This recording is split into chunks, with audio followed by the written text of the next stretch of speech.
As mudanças climáticas e o aquecimento global vêm se manifestando de diversas formas em todo o mundo.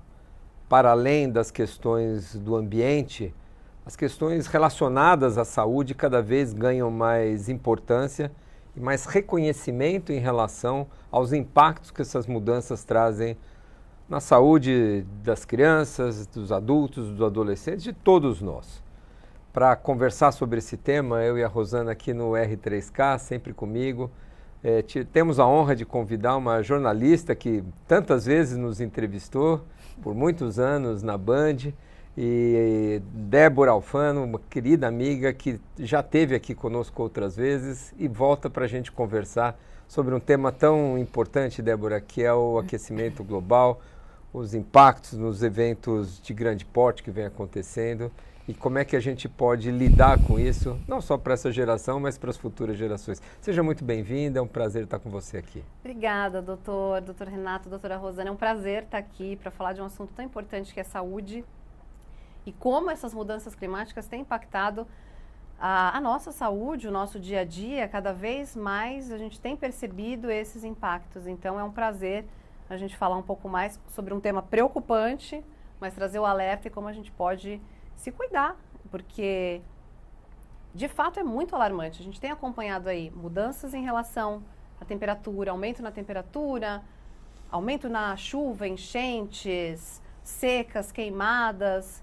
Então já começa justamente esse nosso bate-papo perguntando, doutora, quando a gente falava sobre mudanças climáticas, antes era uma questão ambiental. Em que momento essa discussão se tornou sobre saúde pública? Não, primeiro que aquilo que a gente falava que vai acontecer, que nós estamos preocupados por... Não, absolutamente já está acontecendo e já está tendo o impacto dessas mudanças climáticas todas diretamente na nossa saúde. Porque você pode ter um impacto direto na sua saúde e eventualmente até indireto.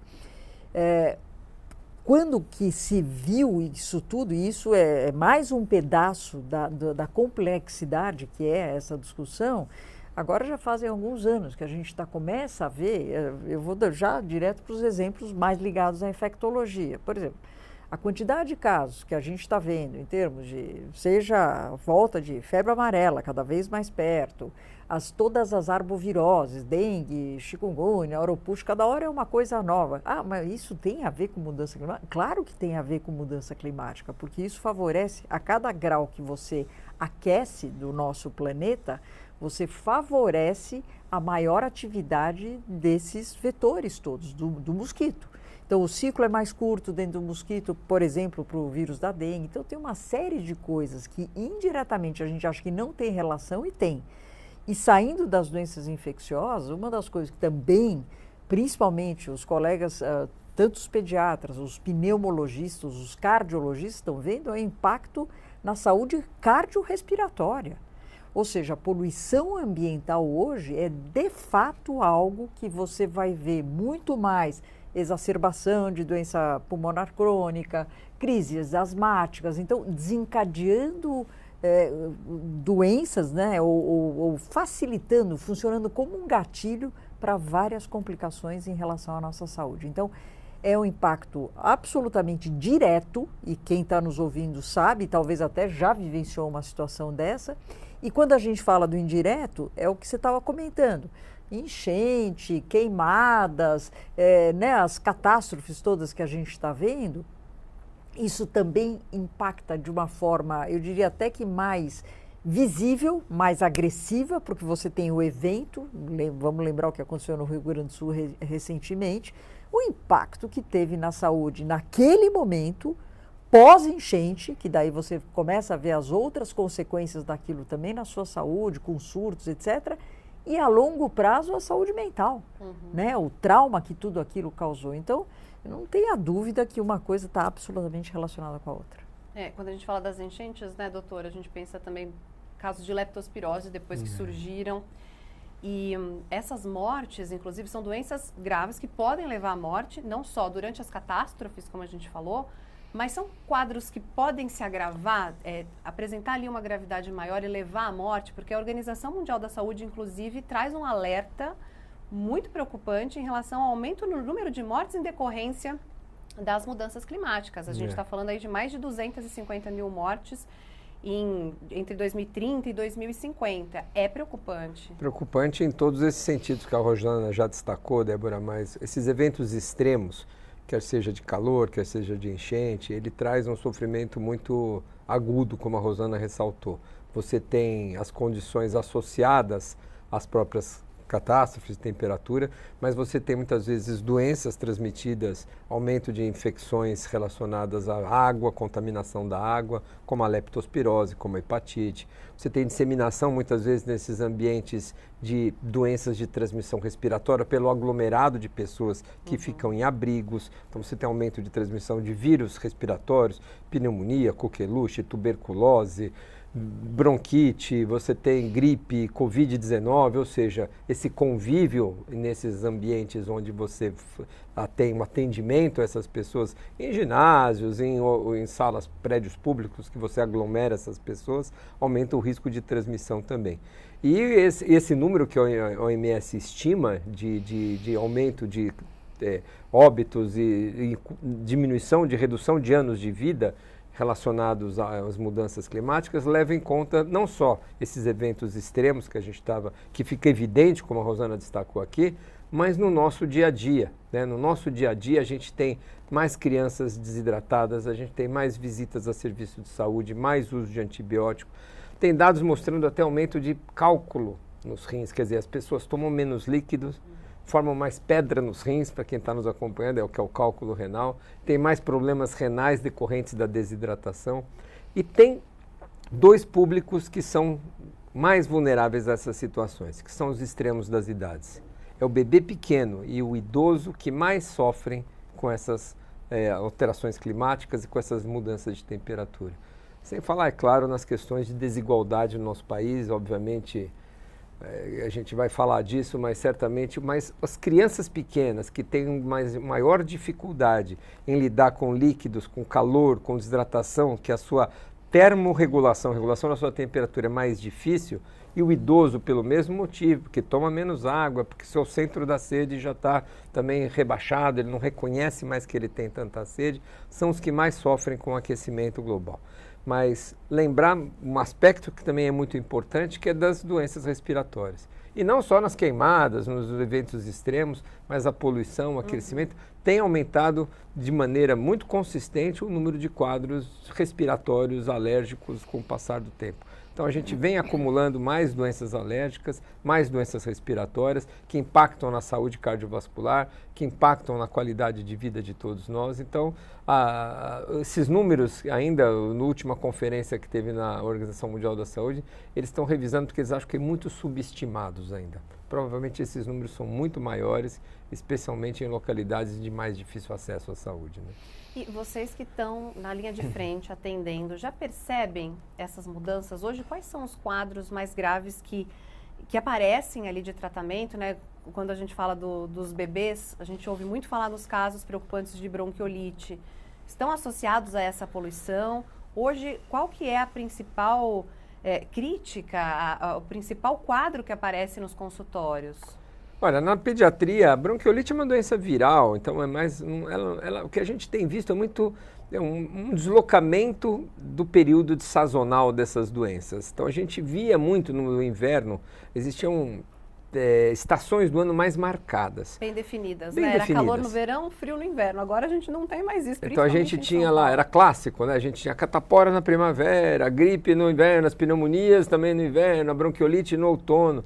Hoje a gente vê circulação de vírus influenza em novembro, dezembro, a gente vê Covid-19 se dispersando em todos os tempos, outras doenças de transmissões que tinham uma predominância muito clara. As próprias arboviroses que a Rosana falou, a gente concentrava os casos de dengue ali no primeiro semestre, e cada vez mais esse período de circulação se alastra, porque tem chuva fora do período, tem mosquito consequentemente fora do período, então a gente vê uma mudança do perfil sazonal dessas doenças, ou seja, aumentando o tempo, quer dizer, você tinha gripe só numa época do ano, agora você tem gripe num período maior. Bronquiolite, mesma coisa, febre amarela, mesma coisa, dengue, mesma coisa. Isso amplia e sobrecarrega o sistema de saúde também, como um todo. Não é só a saúde individual que nós estamos falando, é só um atendimento, o número de visitas a serviços de emergência, o número de faltas ao trabalho, os pais que não podem deixar seus filhos na escola porque estão doentes. Então, tem vários aspectos que são relacionados à carga toda dessas doenças, essas alterações climáticas para todos os lados da nossa atividade. Então, é o sistema de saúde como um todo que está sofrendo com essas alterações climáticas e cada vez mais a COP30 agora a gente teve lá uma mesa do Médicos pelo Clima discutindo exatamente isso, como que a gente consegue impactar os grandes gestores em relação não só à economia mundial, mas principalmente entendendo que a saúde é parte desse processo de sobrecarga do sistema de saúde também. Eu diria, já saindo um pouco da pediatria, mas você já falou vários aspectos, eu acho que o aspecto principalmente do idoso, a gente tem que lembrar que também é um ser mais dependente. Então, além de ele não ter uma termorregulação adequada, esse extremo calor faz com que ele vai desidratar muito mais e ele não necessariamente vai conseguir que alguém cuide dele, leve e lembre da hidratação. As crianças, a gente fica mais de olho, lembra, fala, precisa beber água. O idoso não. E às vezes ele pode, numa dessa, você acaba tendo um rebaixamento da consciência, né? Não, e inclusive com complicações renais de novo, por desidratação. Então ele urina menos, não sabe se aquilo é normal ou se não é, e assim vai. Então eu acho que na prática clínica, respondendo para você, eu acho que quem realmente está mais vulnerável nessa história, quando a gente fala de população adulta, é a população mais idosa. E a gente está vendo na Europa agora o que está acontecendo com a temperatura, a onda de calor. Tivemos recentemente na Alemanha, eu morei na Alemanha há 3 anos, há muito tempo atrás, eu fiquei impressionada de ver 40 graus. Às 6 horas da tarde. Às 6 horas da tarde. E é uma população que é uma população idosa, é uma população muito mais independente, tem muito mais idosos morando sozinhos. Quando eu vi eu falei, gente, isso aqui não vai dar certo do ponto de vista de saúde. Porque tem vários continentes, e nós somos do continente europeu, que não está preparado para essas mudanças climáticas, assim como nós também, com as catástrofes e assim vai. Então, o impacto, Débora, é um impacto muito importante na saúde, talvez não seja tão claro para os gestores, porque eles falam, não, mas isso não. Parece que é uma discussão futura, que está longe, mas já está acontecendo. E a parte cardiovascular, porque você desidratado por causa de uma temperatura extrema, isso certamente requer maior função cardíaca num coração que já pode não ser tão bom. Então, quer dizer, é uma cascata atrás da outra, uma coisa vai desencadeando a outra. Então, é fundamental, sim, que os gestores em saúde também entendam o tamanho da complexidade que a gente tem em relação da alteração climática e o impacto na saúde. Que cada vez é menos invisível. Era muito invisível, muito teórico. Isso hoje em dia está um pouco mais claro. Está um pouco mais E como é que a gente pode, então, se prevenir? Porque parece algo relativamente simples quando a gente fala de desidratação. O idoso é só tomar água. Mas a gente sabe que não é assim. É uma questão do organismo. Não sente vontade. O que pode ser feito na prática para a gente evitar esses quadros, principalmente os mais graves? A desidratação é um fator importante, né? Talvez o mais que chama mais atenção nesses extremos das idades. A gente precisa ter políticas públicas, Débora, para prevenção disso. As escolas precisam estar mais bem equipadas, com janelas maiores, mais ventiladas, dependendo da região, com ar-condicionado. As ruas precisam ter mais árvores, precisam ter mais sombra, mais espaço para as crianças brincarem, para os idosos circularem num lugar com uma proteção desse calor do sol indireto. Recomendação, oferta de filtro solar para prevenção de câncer de pele, de queimaduras, de forma gratuita, não aqueles filtros caríssimos que são vendidos, que a metade da população, ou muito mais da metade da população, não tem acesso a se proteger com filtro solar adequado, ser distribuído gratuitamente em postos de saúde. Então a gente tem muito que melhorar.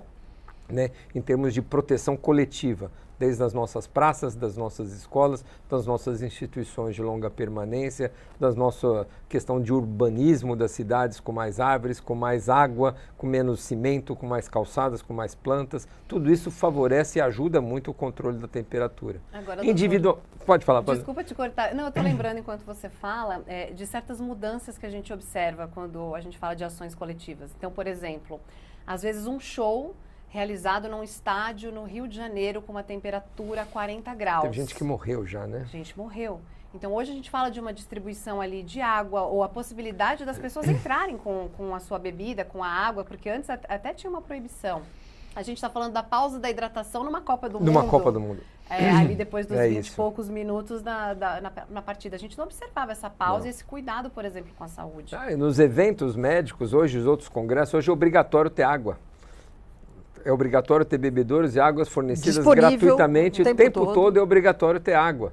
Isso é o mínimo que a gente tem que ter em eventos coletivos. Você tem que ter água disponível para a população. Ele não precisa comprar. E se ele não tem dinheiro, ele não toma água, ele desidrata, ele morre, ele vai parar no pronto-socorro.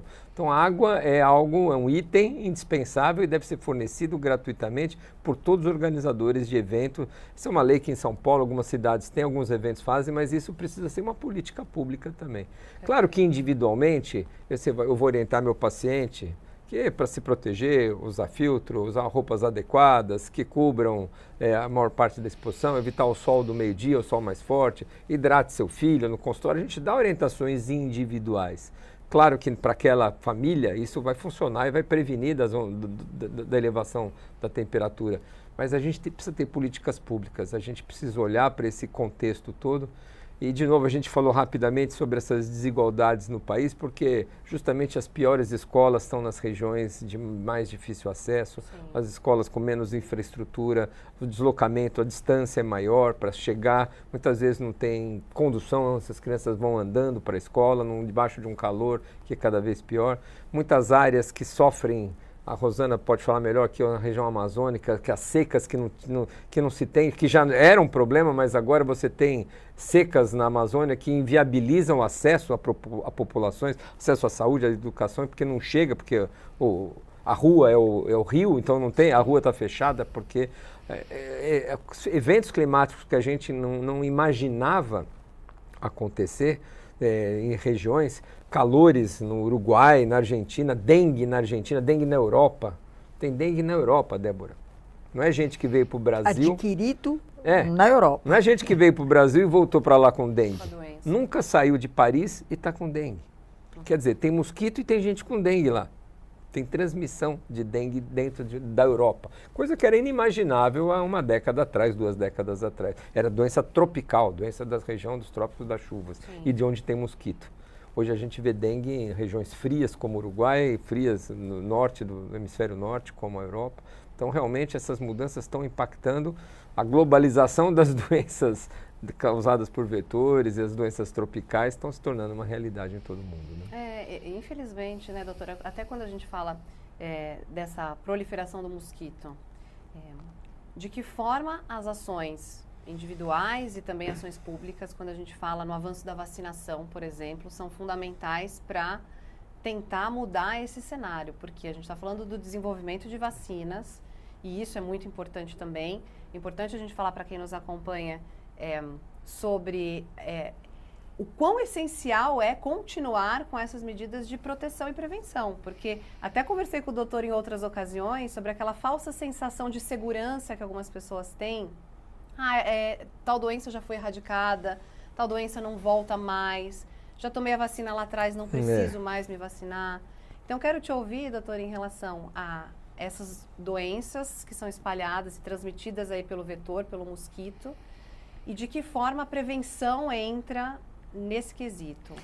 Toda vez que a gente fala de doenças transmitidas por vetores, e no caso os mosquitos, você tem que pensar em estratégias. Uma, de tentar controlar o vetor.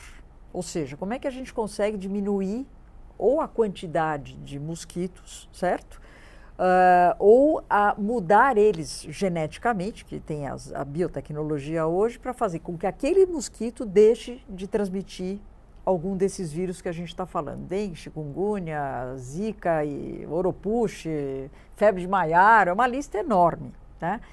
Então, essas estratégias de controle do vetor, e que é o que a gente mais ouve de campanha, não que não sejam importantes, mas precisa ver o quanto isso de fato, qual é a ação disso, que é não deixe a água parada, não sei o quê. É difícil a gente falar disso numa situação onde a gente vê essas mudanças climáticas, que chove um monte, alaga tudo. Então você fala, poxa, mas não deixa a água parada, mas com essa chuva toda. Então, assim, o controle do vetor, eu acho que passa por ações individuais, sem dúvida, mas passa também por ações na esfera, né, governamental, no sentido de, por exemplo, essas biotecnologias, ou seja, você infectar um mosquito com uma bactéria, né, com a Wolbachia, que é o nome da bactéria, para fazer com que esses mosquitos, essas fêmeas, esses mosquitos, deixem de ter a capacidade de transmitir doença. Então, essa é uma estratégia. Segunda estratégia, minha proteção individual para que o mosquito não me ache, não me encontre. Então, para isso eu preciso mangas longas, usar repelente, tentar evitar perfume, tem todas as dicas que a gente pode dar para tentar que o mosquito não me ache. E a terceira é a minha proteção, não só a minha, mas também se eu tiver uma ação de vacinação da população, para que o mosquito, mesmo que ele encontre uma pessoa, esta pessoa já tenha uma proteção, por exemplo, contra a dengue, e com isso ela não adoeça. E mais do que isso, cada vez mais o mosquito deixa de se infectar, porque ele não acha muitas pessoas que estão com o vírus. Não sei se você está entendendo. Então, a hora que eu vacino, tanto individual como coletivamente, eu consigo diminuir não só a circulação do vírus nas pessoas, mas também fazer que aqueles vetores que eu estou tentando diminuir se infectem menos para poder infectar outras pessoas. E daí vem o raciocínio das vacinas, que é, logicamente, que a gente acha que é tão importante. A limitação disso, Débora, é que se a gente for ver para cada uma dessas doenças, em teoria eu teria que desenvolver uma vacina. Então é uma para chikungunya, uma para zika, uma para dengue, e daí começa a ficar mais difícil o mecanismo. Sim. Então, resumindo, mudanças climáticas favorecem as arboviroses e o controle dessas doenças. O Renato acabou de falar que a gente está vendo dengue na Europa, o mosquito está cada vez mais adaptado e nós acabamos perdendo um pouco a luta aí para o controle dessas arboviroses. Mas eu não tenho dúvida que vacinação seria também um caminho estratégico. É essa combinação perversa, né, Rosana? Muito mosquito e muita gente com dengue. Isso aqui vai exponenciando a transmissão. A gente precisa diminuir a população de mosquito, diminuir o número de doentes, aí cada vez menos mosquitos encontrarão menos pessoas doentes e, consequentemente, a tendência da curva é diminuir. Então, precisamos atuar nas duas fontes e o controle do vetor é fundamental. A Rosana disse bem, o poder público tem a sua parte. Não adianta a gente falar para tomar conta do seu pratinho, do seu telhado, da sua casa e a praça... E a praça ali do lado está cheia de maltratada, os prédios abandonados, cheio de entulho na rua. Do lado. Quem é que vai controlar o vetor? Agora, doutor Renato, além dos mosquitos, tem outro vetor ou algum micro-organismo que acaba se beneficiando dessas mudanças climáticas? Olha, difícil imaginar, pensando aqui, algumas infecções que mudem o comportamento. As doenças respiratórias, em geral, não. A gente tem, obviamente, os efeitos da poluição predispondo, né? Porque se você tem um aumento de temperatura, queimada, você tem agressão às vias respiratórias, favorece a penetração de outros vírus e bactérias. Então, é a mesma coisa que o tabagismo. Por que o fumante, quando se expõe à fumaça do cigarro, inala, ele tem mais risco de doenças respiratórias infecciosas? Porque ele já tem uma lesão prévia que faz com que facilite a entrada desses micro-organismos. Mesma coisa a poluição ambiental. Então, para os vírus respiratórios, essas mudanças climáticas, as alergias, as secreções, que predispõem mais a infecções. Mas eu não consigo enxergar nenhum... Não, eu só ia comentar que hoje estão se redescobrindo micro-organismos que são de milhares de séculos atrás e que com a história do degelo, com a história das mudanças climáticas, eles voltam a poder aparecer. Micro-organismos, principalmente vírus, que nunca mais se viu na face do nosso planeta. Se isso vai levar a novas doenças, novas infecções, o tempo dirá, mas sem dúvida é algo que está cada vez mais sendo discutido, né, em locais, principalmente, eu lembro que teve recente, até citaram, Groenlândia, começando a ver vírus diferentes, etc. Ou seja, é um alerta. E fora que, claro, a gente quanto mais tiver desmatamento, mais a gente acaba invadindo uma área que a gente não está acostumado e que tem lá a sua microflora, o seu ecossistema, e a gente está cada vez mais sob risco de ter contato com novos vírus. Quem está me ouvindo fala, pô, mas esses infectologistas não param de inventar novos vírus, né? É ebola, é Marburg, é chikungunya, é Oropouche. Não é que nós estamos inventando, é que nós estamos cada vez mais se expondo a tudo isso. E as mudanças climáticas favorecem isso. Rantavírus. Nossa, tem uma lista enorme. E a lista vai embora. Pra gente se divertir. É o abecedário. Eu acho que soma-se a tudo isso que a gente está conversando em relação aos climas e essas coisas, a globalização, né? O mundo está muito mais próximo. Então, o rantavírus, que acomete roedores na Patagônia, foi responsável por um surto dentro do navio com mortes de alemães, holandeses, lá no Cabo Verde, lá na África. Quer dizer, olha como as distâncias são curtas, né? Sim. Então, uma pessoa infectada transmitiu para uma cepa, para uma variante de um vírus que era localizado de um roedor na região da Patagônia, ali na Argentina, que circulava ali como reservatório maior dos vírus. Então, a gente hoje tem uma mudança e a vigilância global dessas doenças ditas emergentes ou que aparecem por aí, facilitam muito. Então, o aquecimento e as mudanças climáticas impactam a todos. Não é um problema só do país pobre ou do país que tem uma questão térmica diferente. Esse é um problema que, enquanto a gente não enxergar isso como um problema de todos, ninguém estará seguro, porque todo mundo está junto. Né? Sem dúvidas. Agora, a doutora falou no início da conversa, tocou num assunto interessante, que é a questão da saúde mental. Porque a gente está falando bastante aí, por exemplo, verdade, dos problemas respiratórios, dos vetores e tal, mas como é que fica a cabeça também? Bom, a pandemia nos mostrou, a gente está falando de um caso muito específico de Covid-19, mas já foi a prova. Mas como é que fica a saúde mental também das pessoas com todas essas mudanças? A gente está falando de alterações de humor também, o próprio calor extremo, ou frio, chuva, o sono afetado. Como é que vocês enxergam isso? Impacta também? Impacta de uma maneira muito importante. A Rosana deu um exemplo claro de um evento extremo, onde as pessoas, claro, que ficam com um verdadeiro trauma após esse ocorrido e que traz um impacto muito grande. Mas no dia a dia, no desenvolvimento de uma criança que dorme mal, que não se alimenta direito, que não se hidrata direito, isso tem repercussão no seu neurodesenvolvimento, especialmente nessa fase do início da vida.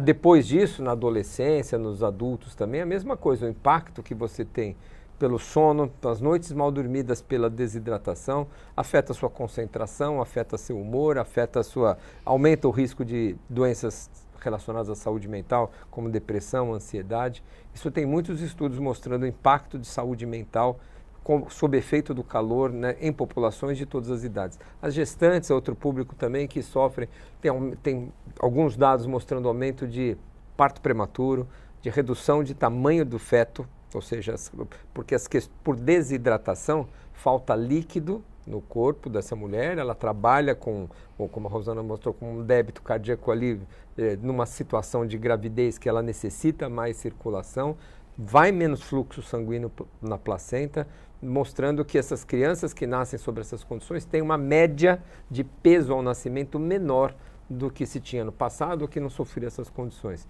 Além disso, abortamentos, parto prematuro. Então, muitos dados relacionados à gestação são importantes de serem destacados. Então, é um grupo também, a gente falou dos idosos e das crianças, as gestantes é um grupo que também merece toda a nossa atenção em relação à hidratação e aos efeitos do calor.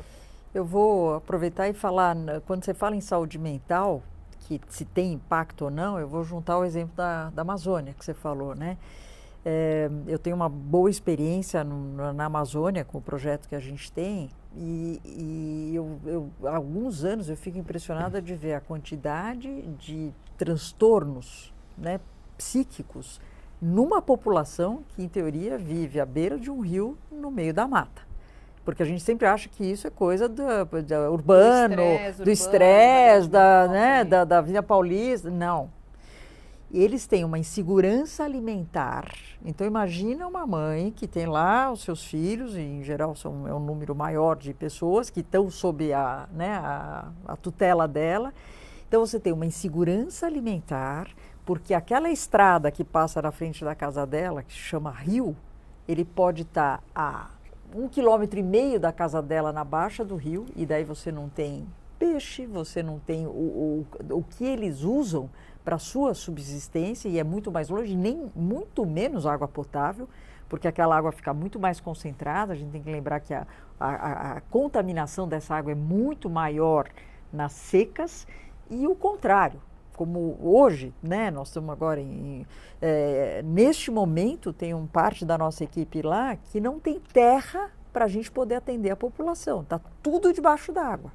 Então, imagina o que é, do ponto de vista psicológico, você não saber, em termos de, estou falando de, principalmente, além do estresse térmico, né, que é algo que existe, tudo isso que afeta a saúde também mental, do estresse que você tem no meio da mata, na beira do rio, mas é enorme esse estresse. Então, eu acho que isso também, só para deixar claro que as mudanças climáticas, e a cada ano, eu vou todo ano para a mesma região, a cada ano a gente vê uma situação pior, e é visível isso, seja nas cheias dos rios, né? Então quem mora à beira do rio começa a subir o chão da casa, e é literalmente isso que eles fazem. Você entra em qualquer casa, tem vários níveis que eles vão subindo o chão, não é o teto está ali, mas eles vão subindo porque o rio está subindo e eles têm que subir junto, porque eles moram naquela região. Ou passar uns meses morando dentro de um barco, porque não tem uma área para você, né?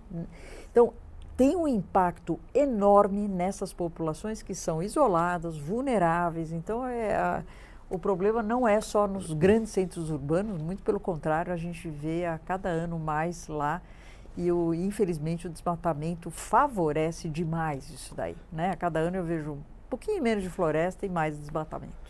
Eu estava colando os números aqui que eu queria dar para você, o estudo recente que saiu da USP de Ribeirão Preto, estudaram mais de 1.000 gestantes e o impacto do calor nessas gestações. Para cada 1 grau de exposição acima da temperatura esperada, se estima uma média de peso de 17,4 gramas no peso do bebê e 0,1 centímetro a menos de comprimento dessas crianças quando você tem pelo menos 3 dias consecutivos de mais de 35 graus. Estudo feito em Ribeirão Preto, publicado recentemente. Tem vários outros estudos, uma mas... série de impactos, né? Porque a gente fala, quando a gente fala das grávidas, tem essa questão da desidratação, tem a questão da preocupação com o repelente. Há uns anos a gente falava muito dos casos de microcefalia, de chikungunya, Zika de Zika vírus.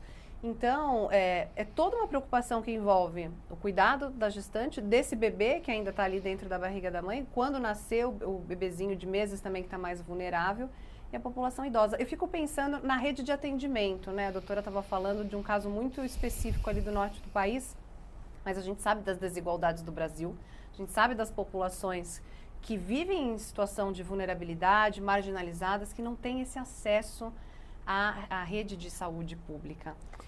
Como é que os hospitais se preparam, estão hoje, qual é o cenário hoje do Brasil e como é que eles poderiam se preparar para atender a esses pacientes que sofrem e vão sofrer com as mudanças climáticas? Acho que a gente tem que começar pela própria infraestrutura dos hospitais, né? O profissional da saúde também está em condições de superaquecimento, a enfermagem, os leitos, a ventilação. Eu tive recentemente em Moçambique, Débora, e o nível de assistência, de qualidade de assistência a essas crianças no Hospital Pediátrico de Moçambique é realmente impressionante.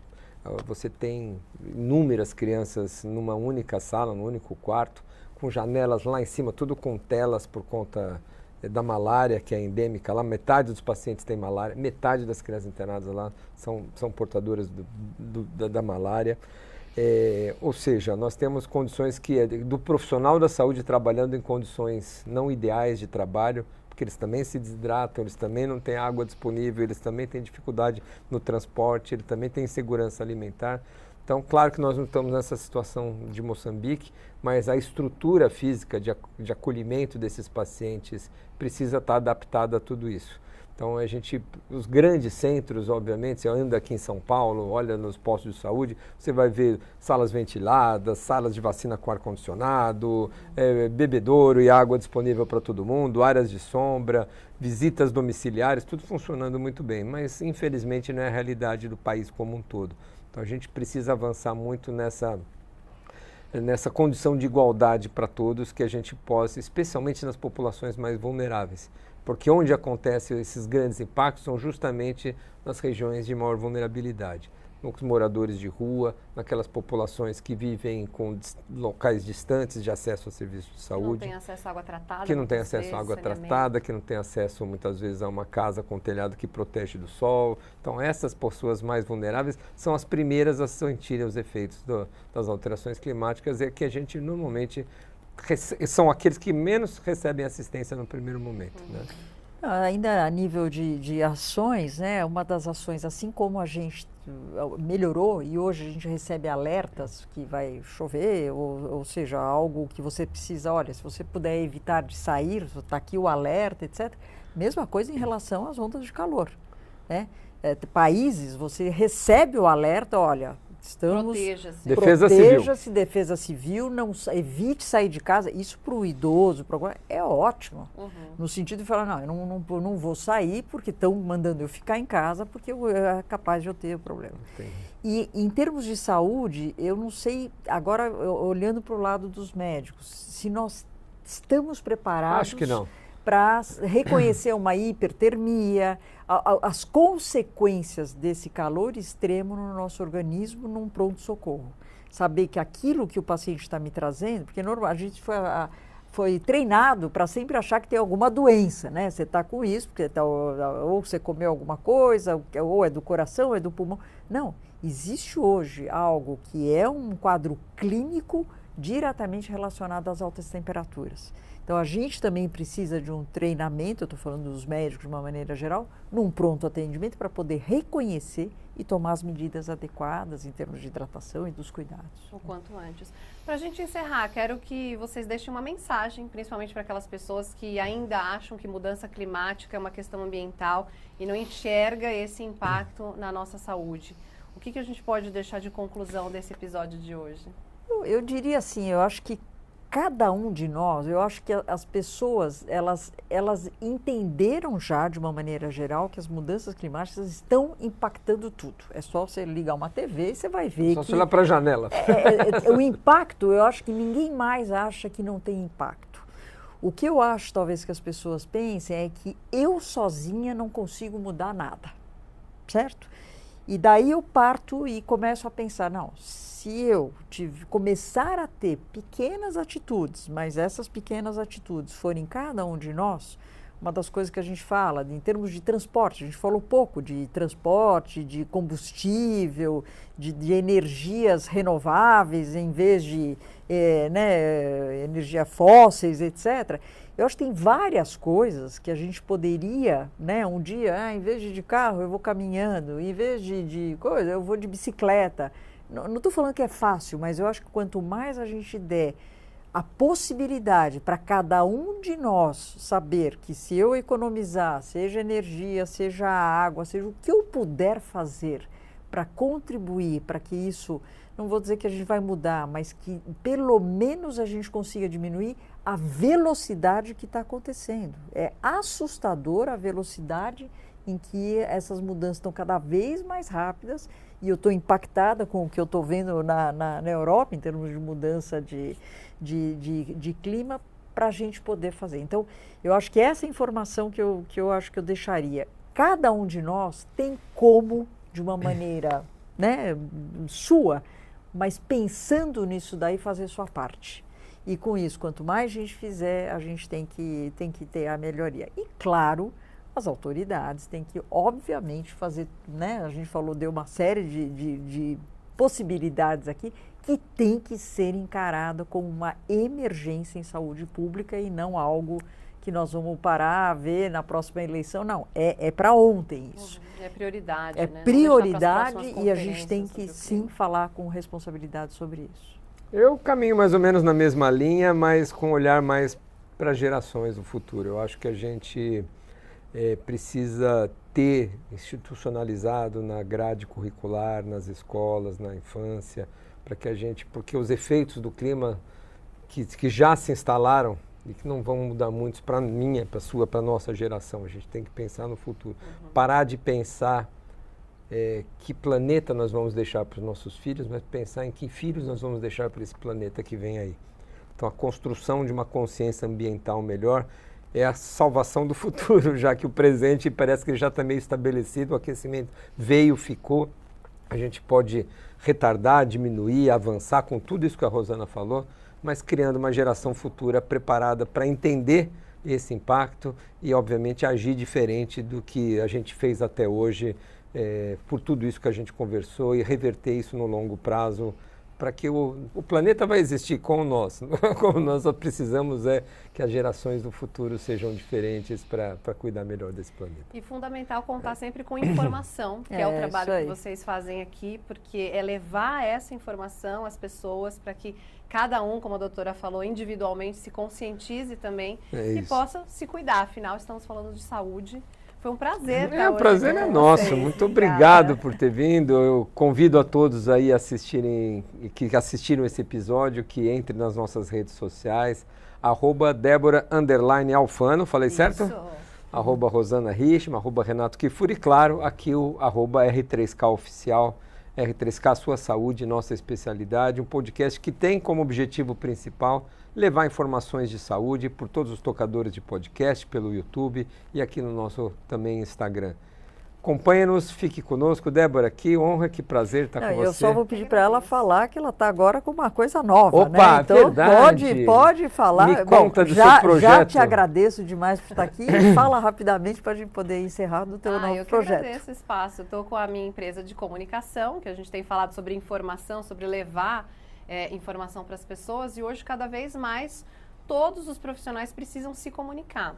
Então esse é o trabalho muito bom que eu tenho realizado na Laufa Comunicação, que é ajudar as pessoas a falarem melhor, pessoas e empresas a se comunicarem melhor. É isso, e em saúde isso é fundamental, a gente deixa de falar para o nosso paciente somente dentro de 4 paredes, no varejo, e a gente aqui falar no atacado para todo mundo ouvir e aproveitar esses assuntos. Obrigado, Débora. Eu que agradeço, obrigada, foi um prazer. Muito bom.